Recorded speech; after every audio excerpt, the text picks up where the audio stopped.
Good afternoon and welcome. This is Peter with the Cosmic Hill Maintenance Report. Number 9 here. I believe we broke a spring, so we have to take it apart and see where the problem was and is, and replace the spring or fix the spring. Okay, now we have the spring box here apart. And the problem is, right here, you see the spring actually broke on this old repair. So what we're going to do is drill a new hole in this very, very hard metal, spring metal, and reattach the spring and then work it all back in. So that's where we're at. We didn't have a spring box that was ready to go, although we have this one here. It might be, but I'm going to fix this one, and we're going to reuse this one because it's been working well for years. And so we're going to repair it, and with a metal drill we can drill a new hole for a new grip in this spring and reattach it, and then get it back on the lift and get everything working again. So that's it for now. We'll drill that hole and get back. Okay, I was able to drill a new hole in the spring with a metal drill. Went right through the spring, and we've anchored the spring with Loctite on the bolt, and that should hold nicely. And now we just have to put the top plate on, put the string on and the top plate, and we'll be ready to reinstall this spring into the spring box. So, okay, till the next step.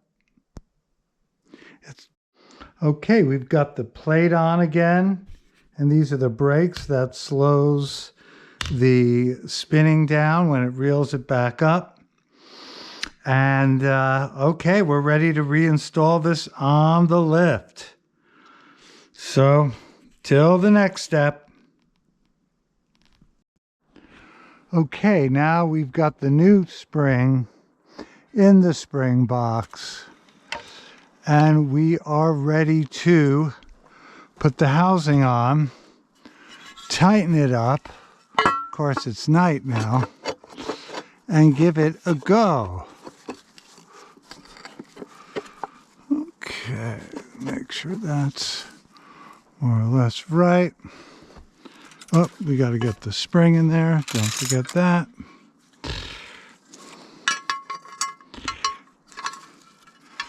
Yeah, much nicer to do this stuff in the day, but we started in the afternoon, and these projects often take a lot of time. Let's make sure that spring is in the hole, keeps easy to fall out. Okay, that looks good. Let's start putting some bolts in. That's an important one on top. Once we get the bolts in, then we will tighten the spring, test it out, make sure it works. Hopefully we didn't forget anything and have to take it apart. This is the repaired spring.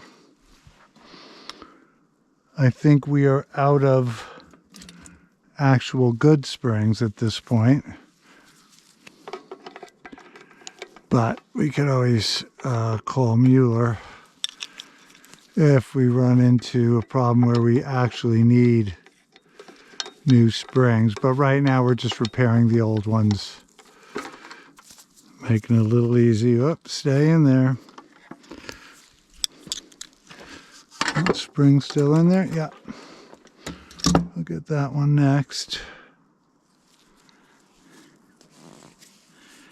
And I do like silicone. These bolts before I put them in and out, because it's often they have to be taken off to do repairs inside. So once we get these bolts on and tightened, then we'll tighten the spring and give it another test. So till the next step.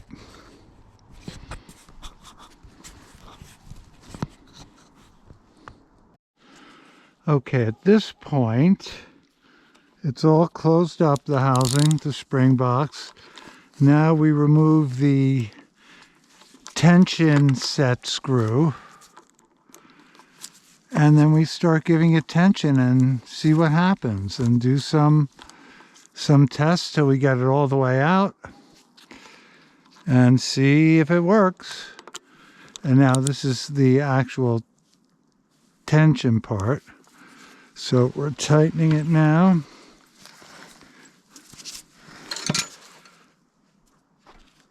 T goes right up in there. Nice. Let's pull it out, tighten it again. See how it feels. Pull it out, tighten it again. This should probably take several back and forths. And we know the rest of the spring is good because we've taken it apart. So let's get it locked in here. Pull it, let the rope stretch a little. Here we go. You got to move it till you find the hole. There's 2 positions, so you can tighten these things. And let's give it a little pull and see how the spring is doing before we tighten any more or do anything else. Feels pretty tight as it is. The spring hasn't been pulled for a while, and there's a problem here. There it goes. Okay. Not bad, not tight enough. We know it's going to have to be tighter than that. And we will pull it a couple times and then pull it to the end. Now we have to tighten it more by pulling the tension screw out. Give it a turn or 2. Probably 2. Feels tight, but that's all right. These things have to roll up pretty well in all conditions, and they need to be working correctly all the time, or you have a problem with the lift and could cause damage. So, okay. Hands are a bit cold. Temperatures are in the lower 20s. And let's see how it feels. Go a little further this time. No problems. Let's go all the way, see what happens. We're all the way out, pulling. The rope is stretchy. It's a new rope. And it is coiling up nicely. And we'll have to test it out for speed. But it looks good at this point. And that's how to repair a broken spring in a Mueller ski lift T-Bar spring box. So that's it. Fixing the spring box on the lift. And we're in good shape to give it an actual test when we ski. But you could tell the rope has some stretching out to do, so we'll have to adjust it. So that's it for tonight. That project took 4 hours. Not too bad, since we put a broken spring in at one time and that didn't work. So now we repaired the spring that was in here and we're happy with the results. I'm going to leave these tools out in case we have to make adjustments in the tension when we ski. So till next time, this is Peter with the spring box repair report at Cosmic Hill, January 12th, 2025. Till next time, thanks for watching.